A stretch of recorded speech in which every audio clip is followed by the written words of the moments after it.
Hello and welcome to the Glasgow University History Society's own podcast, where today we are taking you through the English Civil War. Joining us today, you've got me, Robbie Patterson. You've got... John. Come on. Sorry, I thought you're different on my screen. It's really weird. And we've got... Nathan McLaren, formerly of Cumbernauld. And we'll be taking you through Court, Crown and Covenant, the English Civil War. Yes, the English Civil War, or the Wars of the Three Kingdoms, or the British Civil War, whatever you want to choose it. Bit of an interesting background to this one. In 1603, King James VI of Scotland became James I of England, and in turn King of Ireland. For the first time, all the nations of the British Isles were united under a single head of state, and the Stuart dynasty had its goal of becoming a truly imperial power. Quite soon, they would start working creating a single unitary state, unifying England, Scotland and Ireland under a common religion. However, this goal, as grand as it was, proved to be far beyond the capabilities of most of the Stuart monarchs, particularly James's incompetent son, Charles I.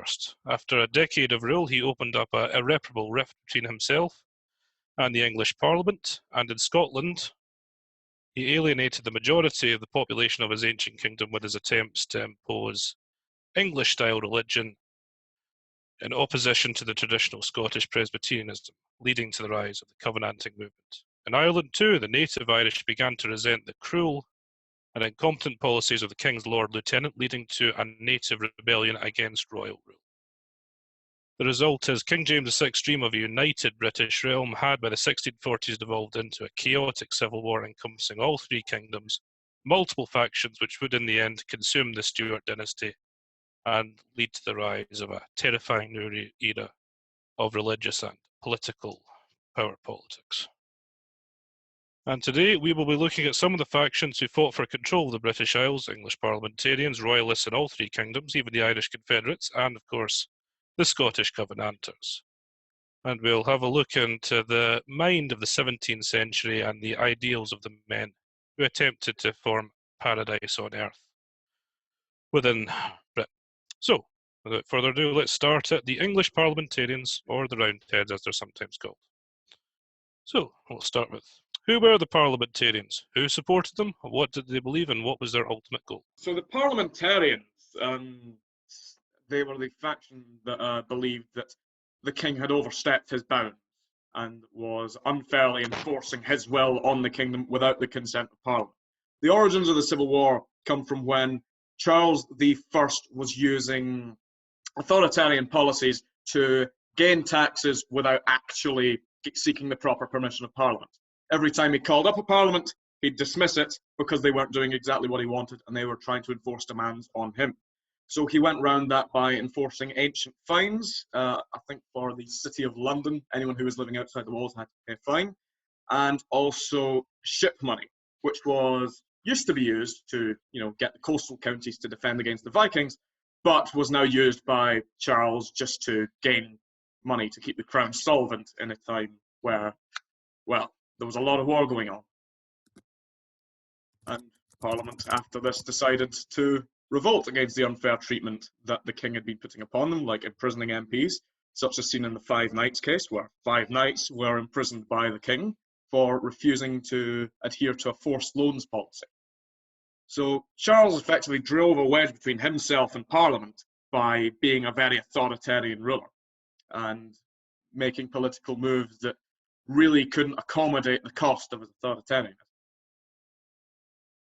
I think that also the fact that there were attempts at constitutional reform with the Petition of Right in 1629 and the Grand Remonstrance, the grievances that against personal rule of Charles I, these instances themselves indicate that his personal rule had reached an extent where it was just unacceptable and it was infringing into the liberties of the subjects of the realm. And I think that, just backs up what you're saying, really. And just for folk, just to define personal rule, I'm pretty sure that means the king basically ruling without the aid of Parliament. Exactly, just totally arbitrarily, just at their whim, really. Yeah, and so you'd get figures in the King's Court like William Laud, who I believe was made Archbishop of Canterbury, and Sir Thomas Wentworth, who together conspired actually under a policy known as Thorough to try and institute absolute monarchy in England and completely abolish, or not completely abolish, sorry, but neuter Parliament, essentially. Yeah, it was their promulgation of sort of uniting the whole of the British Isles beneath one religion, that being Armenianism. So it was all the bad things that the Presbyterian Scots didn't want, with decorations and pictures in the prayer books and the different things like that that weren't acceptable in the different religious ecologies of the different parts of the realm, from Ireland, Scotland, Wales as well in some instances, and obviously England. Yeah. The Arminians were essentially, well, viewed by many of the Presbyterians as crypto-Catholics. They basically had everything of Catholicism bar the Pope, which included a lot of doctrines that the contemporary Protestant thinkers disagreed with, like all the pomp and ceremony, as you said.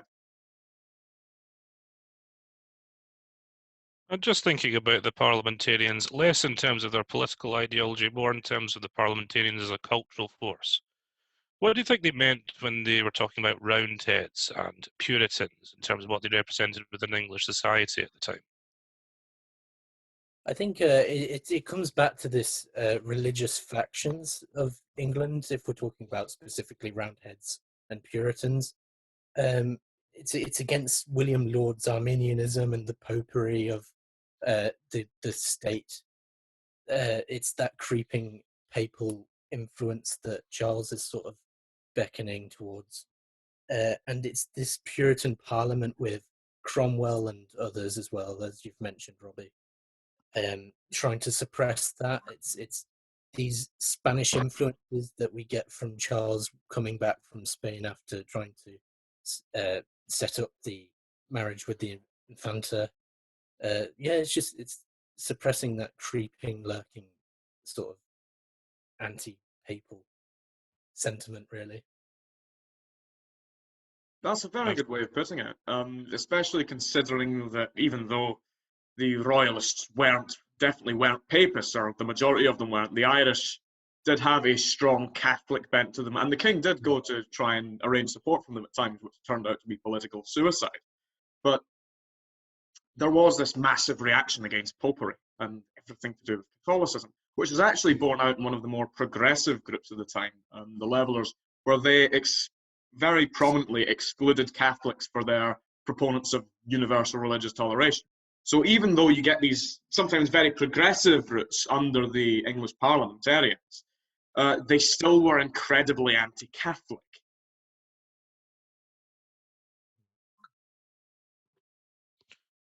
Now, obviously, we can't talk about the parliamentarians without talking about the personality that came to dominate the movement more than any other. And that is one Oliver Cromwell, the Fenland farmer, the man of God, and the military genius. So we'll take a wee minute now to consider just the personality and indeed the aims of what I think is one of the most extraordinary figures in British history. So, any opinions on Cromwell, the person and the ruler? I think he is far more orderly and far more disciplined a general and a politician than obviously Charles and his cavaliers. He was so effective in that he transformed England, as well as once the parliamentarians gained a bigger grasp in the British Isles, Scotland and Wales and Ireland as well. There's a famous quote that he said, I have written here. I would rather have a plain russet-coated captain that knows what he fights for and loves what he knows than that which you can call a gentleman and is nothing else. And I think that really just does give us an insight into the ideological revolution that he's promulgating, this meritocracy in the new model army, the promulgation of the support for the people and the grand remonstrance and things like that. It's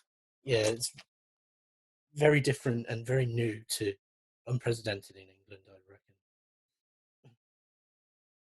And there was a very interesting bent with him, despite him being as orderly as you say. he was notedly to a certain extent anti-authoritarian, because the humble petition of advice that was proposed after several of Cromwell's parliaments were dissolved, also for trying to turn Parliament into a unicameral body, when in actual fact Cromwell was advocating for a system of a Parliament, a House of an Executive Council, I believe it was called, and the Lord Protector, which I can't quite remember the name of the document that proposed it.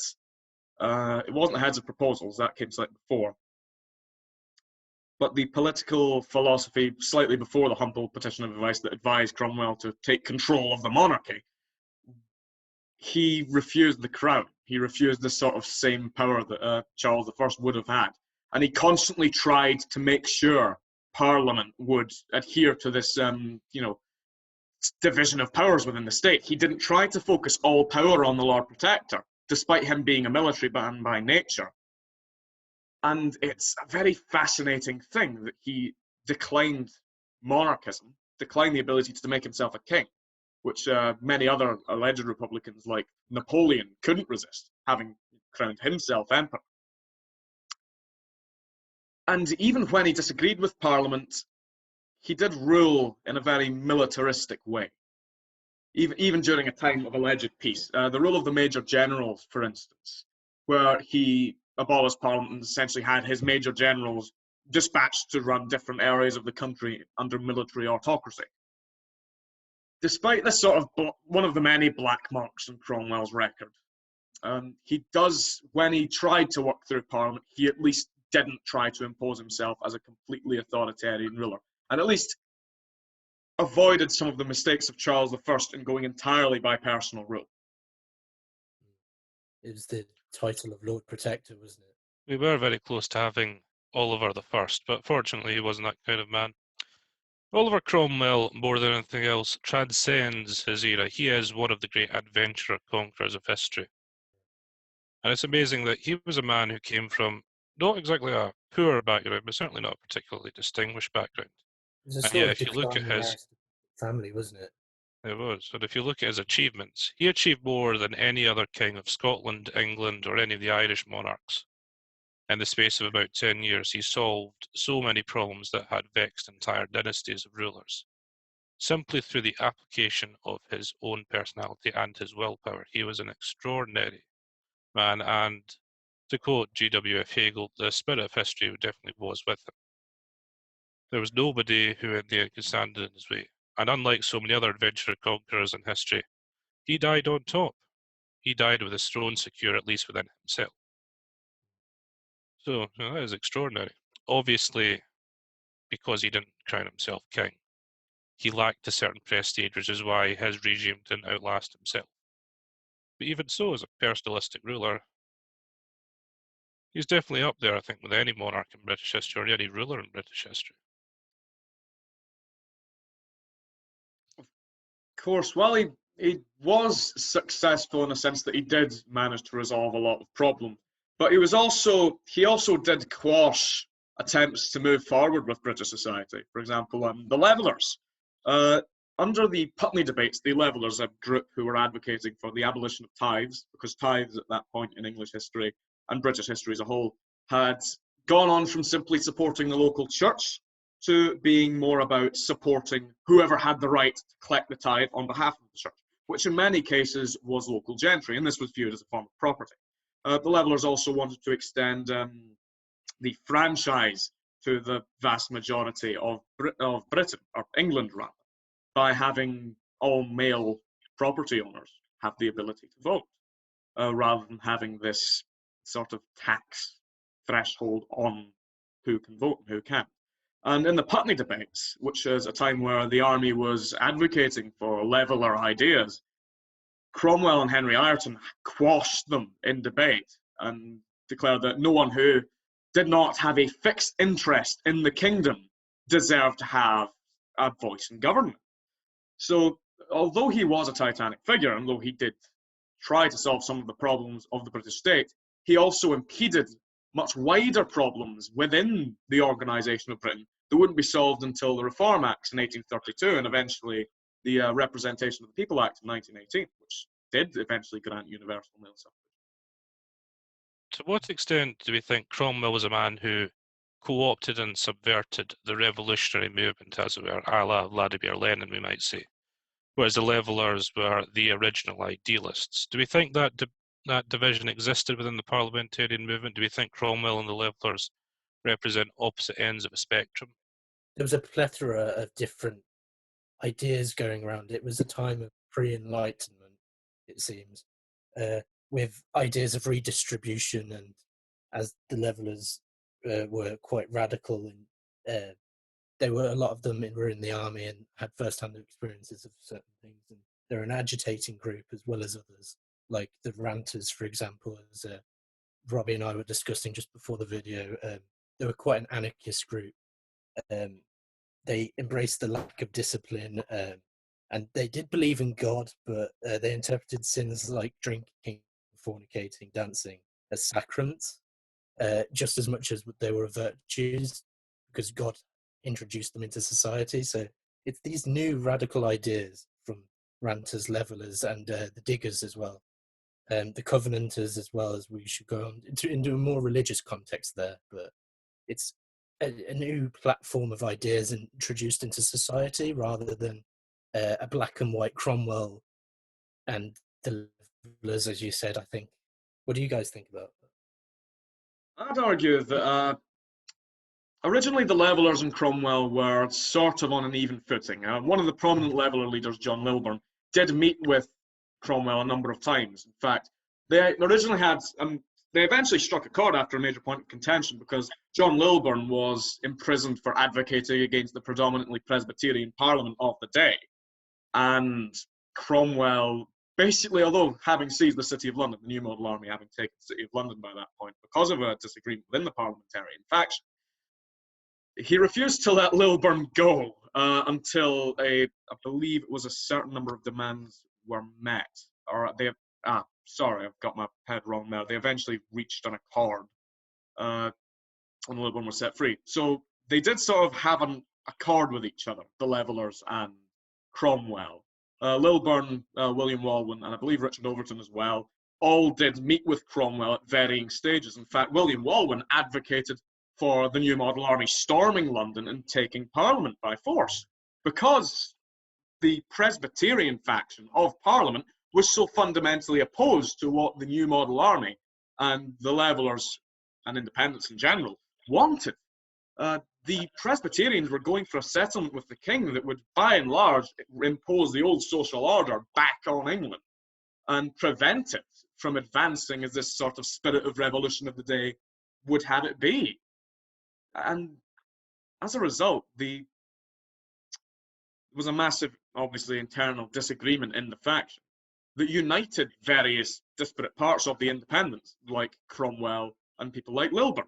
So to start off with, they were very, very closely aligned, but they drifted over time due to things like the Putney debates and the army starting to advocate for the heads of proposals, which was the preferred grandee sentiment in the army, the grandees being the higher-ups of the New Model Army, settlement with the king, which I believe would have some more extension of franchise and a more representative parliament, even though it wasn't as radical as the Leveller solution. So it seems to me like Cromwell and the Levellers could have often worked in tandem. It's just that after a certain point, the Leveller influence waned. I think they actually reached too far, because their agreement of the people was to form the basis of a new English constitution at one point.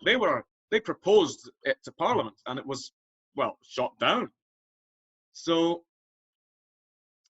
after a point, Cromwell's faction just gained the upper hand in politics and ended up crushing the Levellers, who never really were on top, even though they did become a very advanced movement of the day.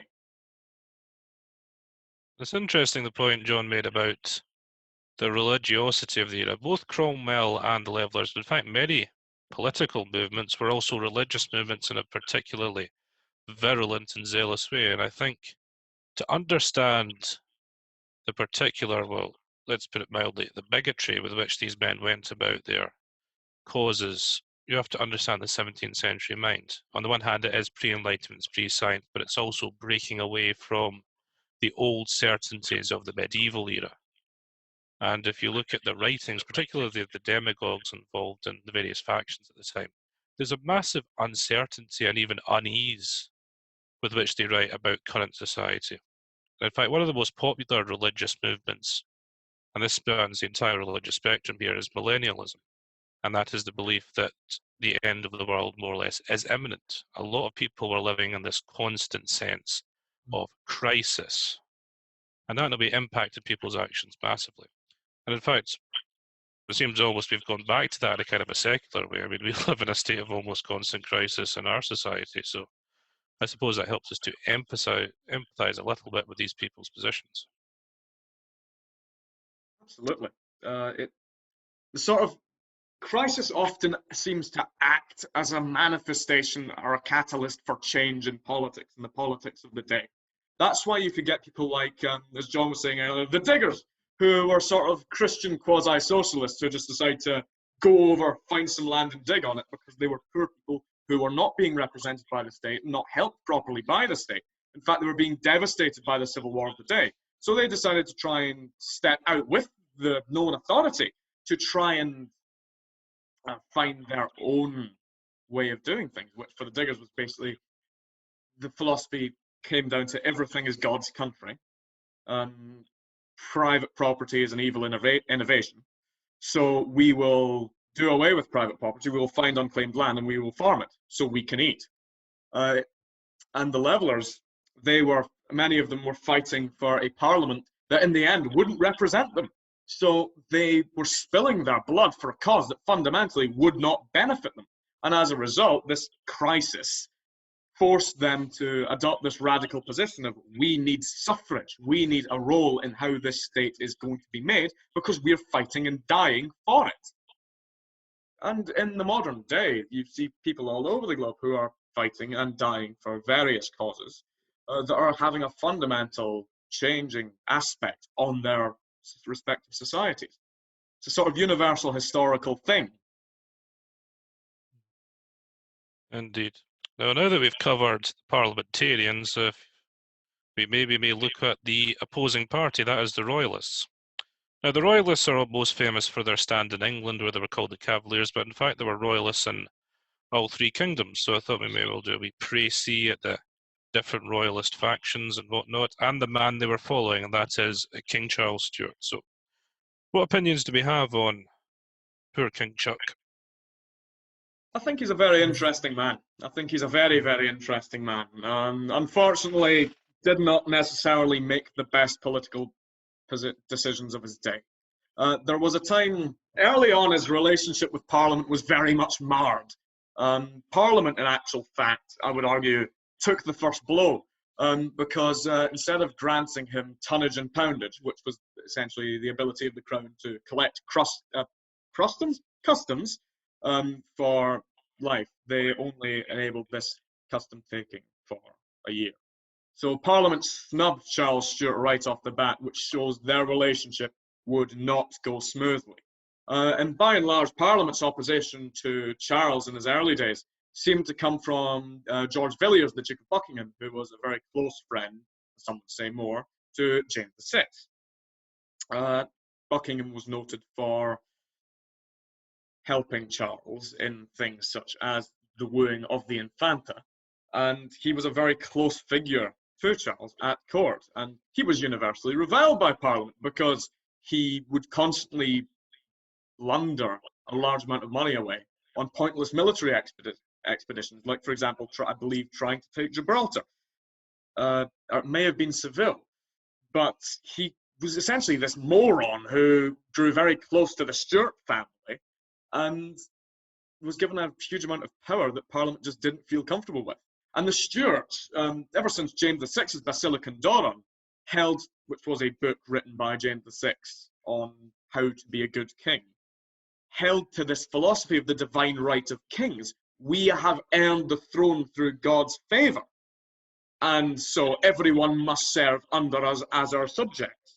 And this could be constantly seen throughout Charles Stuart's policies. Every parliament he summoned, he expected to give him what he asked for because he was the God-appointed king. And he could not accept that the political zeitgeist of the day had fundamentally changed, that the English Parliament did expect some degree of representation and some degree of say in government. And I think we should also note that you're completely not. I totally agree with the fact that you said it. Charles is shaped by this Protestant background that was inherited from George Buchanan, James I's tutor, and it's been passed on through the book. He said this divine right of kingship.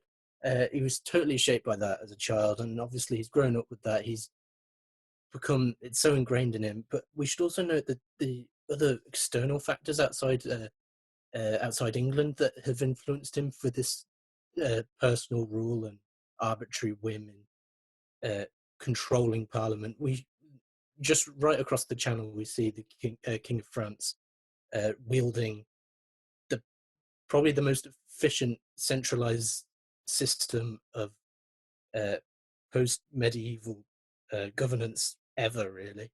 And it's this, as well as the Spanish version, that Charles is attempting to emulate here in England. So I think looking externally at the continent is also an important factor in shaping Charles in this period. It's an interesting idea. I've never actually thought of it like that. Because France was at the time growing incredibly centralised and also did have a great number of ties to the Stuart dynasty. So you're absolutely right. It really does make a lot of sense that the Stuarts would look up to France, who for a long time had been one of the dynasty's closest allies and would continue to be into the Jacobite Revolution. Yeah, with the Old Alliance, yeah. Yeah. It's easy to think of Charles, I think, as a tyrant and as the villain of the piece. And an incompetent tyrant as well, the worst kind, obviously. But there's a lot about his character that seems to suggest otherwise. He comes across more as a deeply insecure and actually rather sensitive man, somebody who seemed to want to be liked by his subjects, by his aristocracy and by his parliament, but at the same time was wounded by the fact that they didn't necessarily let him get on with it. I think he had a very warped perception of what kingship should be, the idea that people should like him and should allow him to do what he feels is best. Like so many people who are bad leaders, he tended to mistake dissent and criticism for outright defiance. And in a way, I think his family background may inform some of that. He was the second son, very much overshadowed by his older brother, initially. He was more or less thrust into the position of being the heir without truly being prepared for it. He was mostly ignored by his father right up until his father's end. So in a way, he seemed to be somebody who needed validation quite a lot from, and could never get that validation and reacted very badly to it. So perhaps a more sympathetic interpretation of him as a ruler and as a person. Yeah, you sort of get that from portraits by Holbein, where there's one particular one, he's in the light blue sash and he's on the horse looking directly at you with his stick, and it's just so regal, and it's so, the look at his expression on his face, it's so insecure that this has to be the perception he's holding. And it's just, yeah, you sort of get that interpretation, as you said. It's a very good observation. Sorry. It's a very good observation you made with the second son thing. Because I believe it was William Frederick, who was meant to be James VI heir, but he unfortunately died. I believe it was in a hunting accident, I may be wrong. And he did try his hardest to try and be a good ruler. It's just he was such a fundamentally uncompromising person. He could have reached a settlement with Parliament if he simply bent to their will. This divine right of kingship that you said, he was so uncompromising. I think this isn't new in English history or British history. We get kings going back to medieval times trying to impose personal rule, and it's with the English people. We don't, particularly the English people, because obviously we're considering it within the main part of his realm, from which the perception he always focused on England more than Scotland or anywhere else. The English people don't like that. They never have. It's not, we get in Magna Carta 1215, I know it's going back a bit, but historically it's not in the English consciousness and the British consciousness that the king can arbitrarily rule like France. And I think it's interesting. Like, we get it in 1258 with the provisions of Oxford, and we get it later on as well. And then it's always that back and forth, isn't it? It's just, it doesn't work out for the king to do that. And obviously Charles was so big-headed and so forged by this youth, as you said, Robbie, about personal rule from his father James the sixth and first, that is, and it just doesn't work out. That's just to add a wee bit on to that about the sort of rights of Englishmen and how Englishmen have viewed themselves throughout history. That was one of the key things and one of the very interesting things about John Lilburne's writing. He's the one who coined the term the rights of freeborn Englishmen. And Yes, it's so great, isn't it? And he came up with a theory, but he adhered to the theory of the Norman yoke. This idea that Norman conquest of England imposed this whole new strata on the English people, and that the Anglo-Saxons actually had a lot of native freeborn rights that was overshadowed by the coming of foreign monarchs onto the throne. And so that's one of the interesting things. Sorry to hail back to them for a bit, but the Levellers, I'm obsessed with them. They had this idea of citizenship coming not from the crown, but evolving as being part of a national community. The rights of freeborn Englishmen is, freeborn John, as he became to know for coining the phrase, called it, was essentially, you belong as part of a national community. You have this innate right to be represented by your government and to have a say in things. You're not necessarily just a subject of the king, you're a citizen. And before the term freeborn Englishman was coined by John Lilburne, it was freeborn subject. So in this era of the English Civil War, there's a fundamental redefinition of subject and citizen relations that the king, Charles, really could not adapt to. There were so many ideas running around about how citizenship was to be redefined and how what being a subject to the crown would be redefined as. One of the notorious things about the era was the censorship. Political pamphlets were definitely not held in vogue by the government. They were severely repressed. And this led to underground printing rings formed that would become sort of the champion dissidents of movements in the parliamentarian faction. So in many ways, sort of the royalists bent towards more authoritarian policies and more policies that advocated for viewing the people as subjects rather than citizens, sort of created their own downfall. They were hoisted by their own petard because of this focus on being an authoritarian ruler who had personal rule over his people. Charles couldn't see that the people did not view himself that way. They did not view him that way. They viewed him as their king and their rightful king, but not as someone to be deferred to without being given something in turn. We should be careful, though, of being quite anachronistic in perceiving as the direction of history, British history, going towards liberty. This Whiggish historical methodology, but it is very close to that, I would say. I as much as I try to avoid it, it's hard not to argue it. Do you know what I mean? It really is. And going off of that to one of the major propositions of the Royalist faction, which was the thorough policy of Sir Thomas Wentworth and Archbishop William Laud, which essentially tried to hamstring the Parliament and enforce the Book of Common Prayer, which was the Arminian written book, universal sacrament for the Church, onto Scotland, an area that was under personal union with England at the time, but still had its own separate governing structures. I think that's an excellent point to jump off and perhaps talk a little bit about the Covenanters, our third faction. And since we are talking about the Royalists in different countries, I thought we may as well roll the Royalist talk in with the Covenanters, because there wasn't really a Royalist faction in Scotland per se. Most of King Charles' supporters north of the border tended to come from disillusioned Covenanters who were fleeing the extremism of the Kirk Party and the Earl of Argyll. So with that in mind, may as well talk about them all in one go. So what do we think about the Covenanters? And do we covenant ourselves? That's the question. Well, the covenant was made in, was it 1638, was it, I think? 37, I think. 37, sorry, yeah.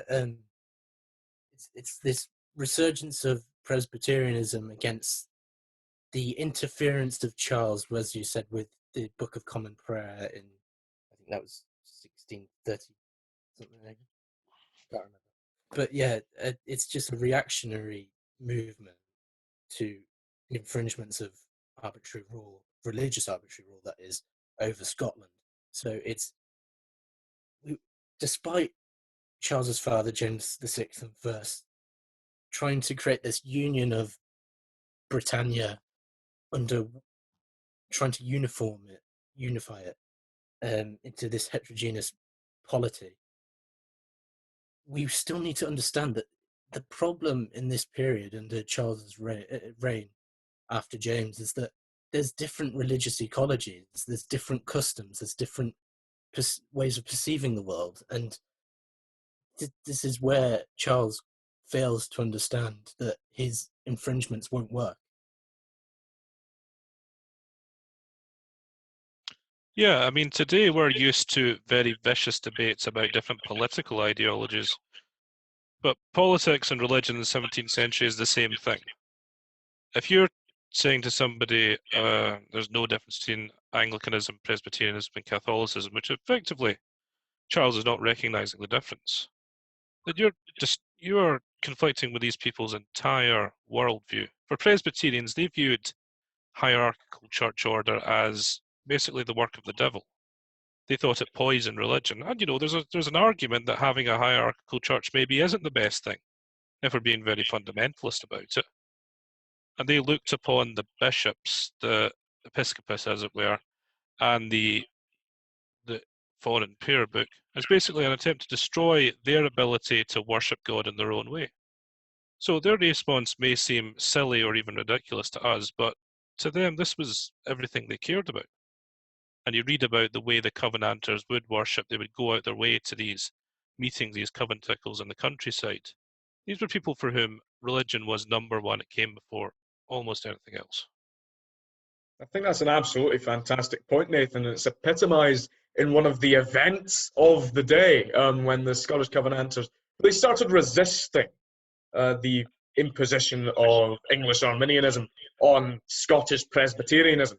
And it comes from when, in London, people had gathered in a church assembly and the priest there started to read from the Book of Common Prayer.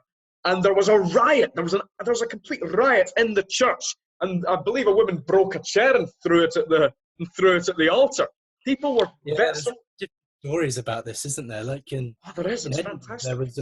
There was a priest in the pulpit holding a gun against the congregation whilst reading from the Book of Common Prayer, just reading out whilst having the gun on them. It's different things like that. It's very interesting.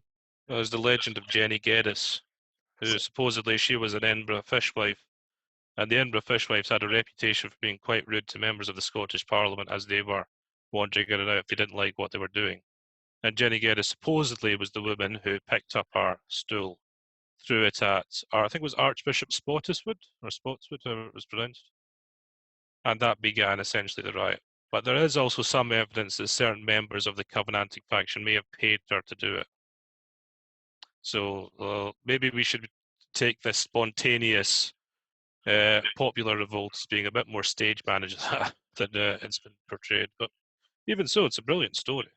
It really does help to sort of encapsulate the era in an image, essentially, that someone so low down in the socio-economic order is able to make this massive statement against the governing authority of the day, because it fundamentally was a time of complete political upheaval where the little man in politics had everything to gain. Even within the Covenanting movement, though, there wasn't solidarity. So perhaps we could take a minute to look at the Scottish Royalists who, as we mentioned beforehand, more or less was formed by people who broke away from the Covenanting movement when it became apparent that the Covenanting movement had turned into something different to what it started off was. In particular, there was a certain faction called the Kirk Party who more or less wanted to establish a theocracy in Scotland and throughout the British Isles. And the Kirk Party's position was basically, not only did they want Presbyterianism established in Scotland, they signed a treaty with Oliver Cromwell asking him to impose Presbyterianism in England. Their dream was to create this Presbyterian international stretching all the way across Northern Europe, basically, centred around more or less the Scottish way of worshipping God. So perhaps we should have a wee look at what I think as is the corruption of the Covenanting movement and its eventual decline. That's the Westminster Declaration, isn't it? Yes. Yeah, this is absolutely fascinating. So when the Scottish Covenanters originally are the people who captured Charles I, they during the tail end of the war against Parliament, they successfully captured the king and tried to lobby for him to do this, to impose this sort of universal Presbyterianism throughout the British Isles. But instead, they realised Charles wasn't going to bend to them, and so they were handed over to Parliament and given indemnity for the war debt. But later on, the Covenanters did sign this engagement with Cromwell, known as the Westminster Declaration, which was a unified confession of faith for England and Scotland on a Presbyterian bent. Yes, it is interesting that a movement that started off as basically a right to worship God in their own way started becoming a movement of imposition in a way. From self-defense to basically an attack on other people's way of doing things, which funnily enough happens quite a lot with different revolutionary movements. So to oppose them, you have people like the Marquis of Montrose who more or less said, enough is enough. You know, it's all right that we can defend Scottish religion, but at the end of the day, Scottish society needs to be preserved. We can't go so far in the opposite direction that we start breaking down civil and religious orders. And I think, in a way, this predates a later concept, separation of church and state, which is another, what we think of as a very modern concept that has its origins in the debates of this era. I don't think there were many parties at the time advocating for it. I know the Levellers, they didn't even advocate for separation of church and state. Instead, they advocated for non-compulsory state church. So that was a very sort of the furthest you'd get towards separation of church and state at the time. Whereas, as you say, the Covenanters grew into wanting to make the church the state. And God the King. Yes, it is interesting. And as we said before, in an age of so much extremism, there were very, very few moderates. Very few. Anyway. Maybe one of the more moderate factions that really just wanted to get along with everyone and not be persecuted was the Irish Confederates. Oh, in that case, that's a brilliant segue. We should move on to Ireland now. Ireland doesn't come up in debates on the British Civil Wars very often. It tends to just sort of be treated as a sideshow that occasionally Irish mercenaries would be involved in the wars in Scotland and whatnot. But actually, Ireland had its own civil war, fought on very different lines to the rest of Britain, but religion was one of them. So, perhaps we should have a wee look at the Catholic Confederation of Kilkenny and how it fitted into the wider picture. Any opinions on it? I'm actually not too well versed on the Irish side of the Civil War. It's not something I've looked into too much. No. As far as I know, there was an Italian cardinal dispatched by the Pope to the Irish faction, the pure Catholic Irish faction, that was to essentially try and determine what could be done with the situation at hand. There were also Irish Protestants who were not quite as persecuted as much as the Irish Catholics. And then I believe there were out-and-out Irish royalists who were going not for the re-imposition of a Catholic Ireland, and not for sort of a Protestant Ireland, but an Ireland with Catholic toleration, or Catholic toleration within the kingdom, but not independent from the Isles. Yeah. To give a brief overview, the Catholics within Ireland had for the last 50 years been in a kind of limbo. Most of the native Irish dynasties had been wiped out in the 9 Years' War, but there was still an underlayer of Catholic and Gaelic aristocracy that became dissatisfied with the English administration in Ireland, but as you say, curiously enough, not anti-royalist as such. They were the pure royalists who were more or less there to uphold the king's law, and there was even a small faction, particularly within Scots Covenanters living in the north of the island, that was supportive of Oliver Cromwell. And when Cromwell defeated the royalists in England, the English royalists in Ireland joined forces with the Confederates to jointly oppose Cromwell, who they saw as a common enemy, and that could bring us on to perhaps the one instance where Ireland is mentioned in the Civil Wars, and that's Cromwell's campaign in Ireland. So, bit of a sensitive topic, but do we have anything to say about it? Incredibly, incredibly brutal and unjust, is the way I put it. Even though it was a state of war, Cromwell and the New Model Army went beyond the pale when it came to suppressing Ireland. In prominent sieges, they would start attacking anyone who was deemed under arms, and that would often carry on to civilian casualties as well. I believe Cork was burned to the ground, which is it's horrific sacking of a city that hitherto wasn't really seen in the English Civil Wars. London was taken numerous times by various factions, and no one ever burned it down.